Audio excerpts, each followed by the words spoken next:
I'm going to tell you a story that changed my life forever, and that's really why I'm out here in Arizona. First I'm going to tell you about how I made the changes after this incident, and how I grew from it and became the man I guess I am today. How many of you just graduated from high school and we're all pumped about going to the open houses and all the friends' graduation parties and all that kind of stuff, right? Pretty all pumped for it. It was a cool time in your life. Well, back in 2005, a few of my friends graduated from high school and we were getting ready to go to open house. I, of course, wanted a pre-party at a friend's house when they were getting ready to watch the Pistons' first finals. Because I'm from Michigan, so I was a Detroit fan. And so we were all sitting at my buddy's house, hanging out, obviously underage drinking and maybe other things were going on involved there. I was sitting on the couch, hanging out, watching the game. My buddy Ricky, down here in the right-hand corner, and my buddy Matt were in the kitchen, hanging out, doing probably things they shouldn't have been doing. And Ricky left upstairs and thought for some reason it would be a good idea to go into his dad's safe. He went to his dad's safe, grabbed a .38 revolver and a .45 handgun. Come downstairs and starts clicking it at people, thinking, whatever, that he's cool, I guess, he's on drugs. And I guess before he left the room, he emptied the revolver, took all the ammo out and put it in his hand and put in the ammo in his pocket. When he got to the kitchen, his buddy Mark Allure, who was on his hockey team, was sitting there. He points a gun at him, pulls it, and boom, it goes off. Ricky panics, looks into his pocket, pulls out the ammo, looks into his hand, 5 rounds. It was a 6-round revolver. Unfortunately, 1 round is still in the chamber. I wake up, I get out of the living room, I walk into the kitchen, and I see my buddy Mark Allure laying on the ground with a slight hole in his chest, slowly bleeding.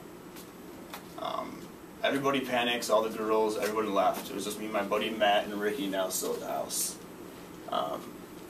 You take Mark to the hospital in the back of Matt's Grand Cherokee. It's a green button, right? And he's bleeding profusely, vomiting in the back seat of the car as we're going to the hospital, going 90 miles an hour. We're running every red light, everything possible. We get there, and before we get to the hospital, Mark demises. He passes away in the back seat of the car. We get there, they take him into the hospital. For some reason, none of the police questioned us at the moment, and so I'm only 18 years old, I'm freaking out. All I wanted was my mom and my dad, not gonna lie. So me and my buddy Matt and Ricky actually took off on foot. We don't even know where he went for about the next 6 hours. But I went home, talked to my dad. Within 20 minutes, I had about 5 police cars in my house. Getting handcuffed in front of my parents. It's a pretty big ordeal. It was kind of embarrassing because all my neighbors were looking out, seeing what the hell's going on. And this became a huge story in our town. It was in Grand Blanc, Michigan, small town, pretty mellow town. But I got taken to the police station. Ricky didn't show up for about another 4 hours because I guess he was pacing back and forth in the neighborhood, didn't know what to do until he finally called his dad, and his dad brought him to the police station and turned him in. So Ricky was, they actually played hockey together, Mark and Ricky, so they're really good friends. I actually wasn't that good of friends with Mark, but he was a pretty good acquaintance. He hung out at some of the parties we were at and stuff like that. But I mean, I guess I just took life for granted that time. I partied and I did everything possible just to not care. And I went to a boarding school for high school, so when I got out, it was just party. And weeks following, Ricky ended up getting sentenced 3 to 7 years for manslaughter. He actually got out in February. And so this is actually our reunion. This is actually here in February when he got out. And now you can tell he's actually completely tatted in prison tats. But he's doing good. He got his GED, got his associate's degree while in Jackson Prison in Michigan. He definitely changed his life. I kept in contact with him the whole entire time he was in, while I was in the Marine Corps, because I ended up joining the Marine Corps just to get away and change my life.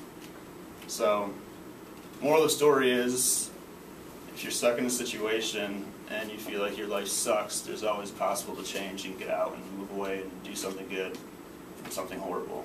So, in this story, I guess I told you a little something about change, how I grew up, and the horrible incident that caused all that. So, that's about it.